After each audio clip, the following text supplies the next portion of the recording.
So I've been really into the FX and Hulu show Shogun. It's reinvigorated my love for weekly episodic TV, where we're getting a long-form story told and I can anticipate it every week. And now with Disney just remaking cable but worse and more expensive, sometimes it is nice to return to tradition. But there is something that Shogun has made me want to revisit. No, it is not the extra 30 hours I put on Ghost of Tsushima, Kurosawa mode, naturally. But the story of a Westerner going to Japan and becoming a full-blown pre-20th century weeb with his cosplay kimono and swords and everything. That story's been told before. Don't believe me? Just check out Tom Cruise's best performance ever in 2003's The Last Samurai. Okay, God, enough with the eyes wide shut commentary. The Last Samurai was directed by Edward Zwick, director of Glory, The Siege, Blood Diamond, and Defiance. Basically a whole bunch of movies your dad watched in the mid-2000s on TNT. The film stars Tom Cruise as Nathan Algren, an alcoholic veteran of the Indian Wars who makes his money hawking Winchesters. And he gets invited to train the newly opened army of Japan how to fight like Westerners. Because you see, they have their own primitive culture they have to deal with. And seeing as Algren was well renowned in his handling of the Native Americans, they want him to train their army so that they can join the ranks of the imperial powers of the late 1800s. We all know how that goes.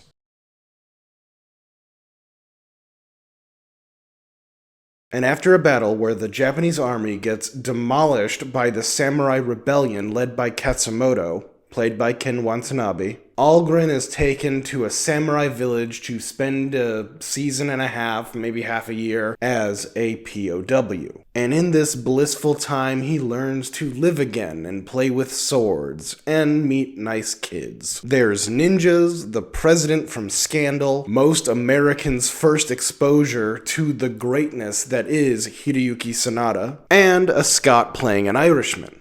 What's not to like? Now, I'm sure there are some of you going to the comments to come to say, hey, haven't you already done this movie before? An American military man who is disillusioned with his history of violence finds peace in an indigenous culture to the point that he embraces it as his own. It's just Dances with Samurais. Hell, it even has an identical narrative device where, as time passes, we read the journal entries of the protagonist. However, there's several key elements to the two stories where Dances with Wolves is, I find, if not distasteful, at least has aged more poorly, whereas The Last Samurai is pretty rad. Firstly, while both films are clearly touching on the story trope of the noble savage, and I will get to that, there's no illusions that Tom Cruise as Nathan Algren is saving or even playing a key part in the fate of the culture he adopts, or the culture that adopts him. You know, it's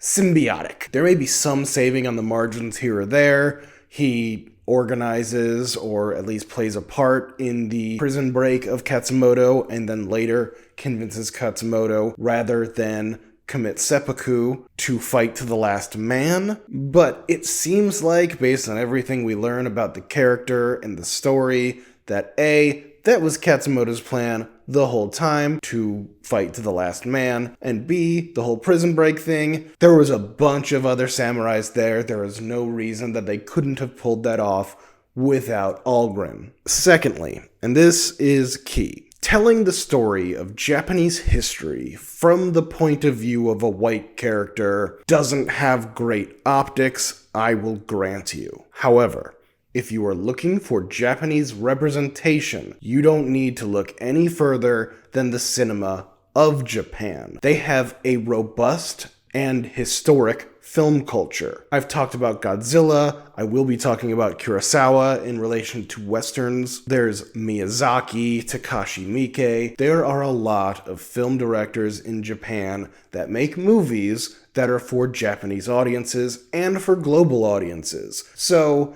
if you want to see how Japanese people feel about themselves, Watch one of those. The problem when it comes to Native American representation is, for most of film history, the only way Native Americans were able to be on screen was in their proximity to white characters, which is why Dances with Wolves kind of feels hollow 30 years later, especially since that's still probably the gold standard of Native American representation if we're not talking about Reservation Dogs.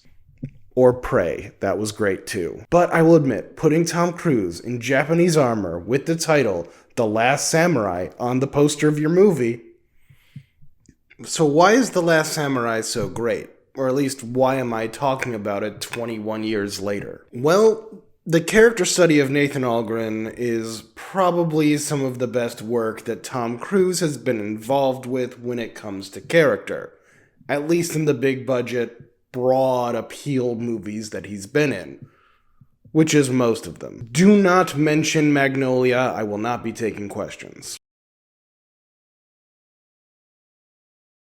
He starts the movie wanting to die. He is drinking himself into oblivion while traveling town to town, feeling weighed down on his soul from the atrocities that he committed during his time in the Indian Wars. But everything Algren does in the first act and a half of the film, he does with this reckless abandon of feeling that his life is meaningless or worthless, or he just doesn't want to live anymore. He drinks heavily, he takes risks while training the soldiers, he drinks heavily, he stands his ground when all of his other troops either abandon or are cut down by the samurai, he drinks heavily, he basically begs Hiroyuki Sanada's character to cut his head off while being taken prisoner, and oh yeah, he drinks heavily. Every movie's a love story, and while the sexual chemistry between Nathan Algren and Taka is as realistic as anyone the Scientology Center decides to send to Tom Cruise to be his girlfriend of the week,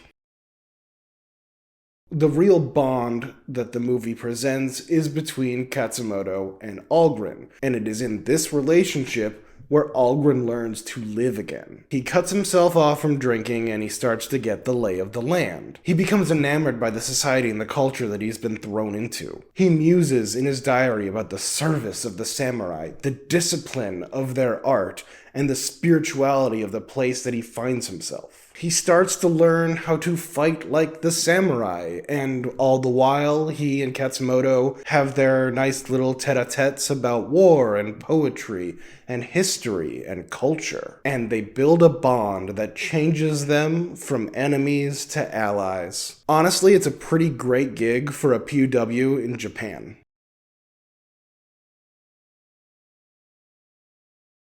Eventually, he stops wearing his uniform, he bathes regularly, and he starts to feel at peace. It's fun. He gets to play with kids. He gets a fun name. It's nice. He even gets good enough with the sword that he can hold his own against Yu-Gi-Oh!, which gains him respect of the samurai. But when he's released from captivity, he finds no place left for him in Western society. So as a man who has spent his life dealing out horrors in wars that he was ordered into, he finds a battle that he chooses and decides his own fate. And while I did say this wasn't a white savior film, it absolutely is hitting on the trope of the noble savage. Do I have to do this? The idea of the noble savage comes from philosophy, which talks about how the shackles of modern life lead to the evils such as envy and hate and tax evasion and dental cleanings. And they take away from the innate goodness that is in us and that was in us in primitive cultures. Basically, it's this meme right here. I'm not a philosophy guy, but Rousseau coined the term, and it has shown up in pop culture for years. From Tarzan to Brave New World to Avatar 2, The Way of Water, the noble savage has been a fixture in popular culture for a long time. Everybody thinks that modern life is so bad that we should return to the trees or the water or whatever James Cameron wants with the third one. The trope is kind of a staple in films about colonial powers. Even Disney is not immune. They're vermin, as I said, and worse. They're savages. And in this film, yeah, they clearly play up the nobility in the perceived inferior samurai culture. There's just the locations, this bustling, constantly moving city that modern Japan is trying to become, and the cesspool in America where Algren came from, to this serene, beautiful place that he finds himself in the samurai culture. And when it comes to history, they definitely did a lot to sand off the edges to make the samurai more noble than they may have been in reality. They do this by contrasting him with Omura, the westernized Japanese political leader that hires Algren to train the soldiers to fight Katsumoto. He is the big bad. Omura is shown willing to send his soldiers off to die even though they are not trained properly because his specific railroads are being attacked by the samurai. He is shown using deceitful tactics like sending ninjas to kill Katsumoto, and he is shown keeping the violence that he inflicts from a distance, dealing more horror from behind a desk than Katsumoto can do with his sword in a lifetime. In Omura, we see the savagery the West has to offer. Howitzers, Gatling guns, and regiments in a modern army led by those who massacred innocents. And of course, the film highlights the nobility that was lost with the Japanese desire to become a modern country. When the entire Japanese army basically cries and they take off their hats and bow to Katsumoto as he dies, witnessed by a livid Omura. It's honestly pretty emotional.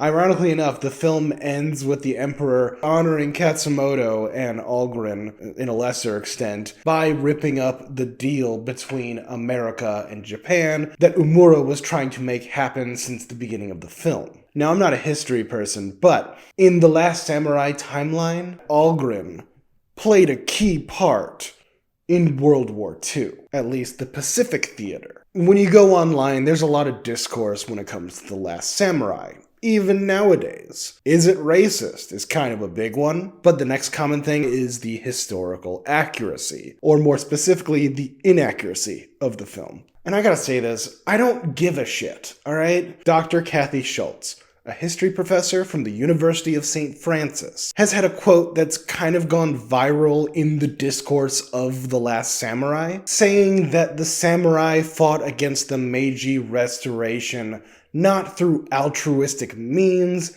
that the film depicts, but because it challenged their status as a privileged warrior class. But that wouldn't be a fun movie, would it? It may be more true to historical events, but in movies, you need good guys, you need bad guys, you need people the audience needs to root for, you need people the audience needs to hate. We don't need too much morally gray, especially in big budget blockbusters. I mean, I'm not saying that there's no wrong thing for morally gray, but that's not what this movie's trying to be. It's trying to be Braveheart. People can be smart and understand the nuances, but audiences, they're the lowest common denominator. All films based on history have more nuanced and complicated stories. Emperor Commodus did not fight to the death in a gladiatorial duel that led to the return of the Roman Republic. He was murdered in a bathtub by his wrestling partner. 2012's Argo completely omitted effort to get the American personnel out of Iran after the revolution. And Napoleon wasn't a crazy little sex fiend like the movie last year would have you believe. Okay, fine, he was. He really, really was. But that said, complaining about historical inaccuracies in movies is really annoying, especially when those movies are the types of things that get people off their asses to learn about the subjects they enjoyed from those movies. And of course, Hiroyuki Sanada is always great. Do we have a clip?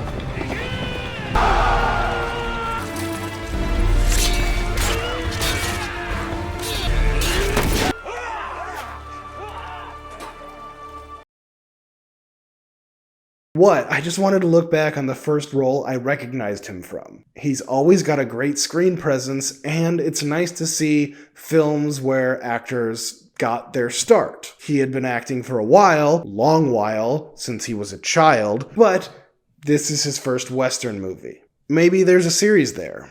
Maybe it's a return to another series. You know he was in the most recent John Wick film, right? Maybe. But that's my take on The Last Samurai. It's my complicated favorite of the early 2000s, and there is nothing more satisfying than watching the president in Scandal get taken out this way.